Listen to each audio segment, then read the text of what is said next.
Hey guys, welcome to the Delph Stack, and this is how to see another person messenger on Facebook.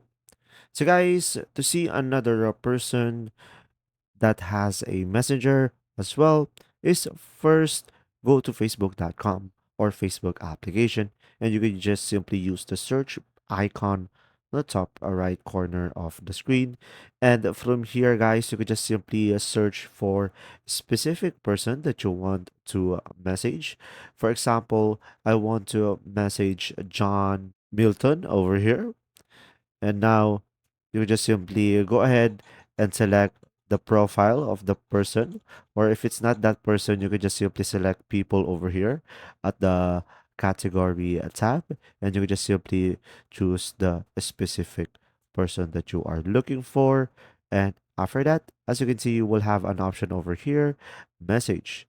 Here on the message, you should be able to see their messenger, and you can just simply provide a message for them, and it will be on their friend request tab, and it will be in their request message tab. And I recommend adding them so they can get notified that you are trying to add them and message them at the same time to increase your notice. And there you go. If you found this video helpful, please like and subscribe. And if you have any questions, just simply go ahead and comment down below, and we will do our best to answer them all. And see you in the next video.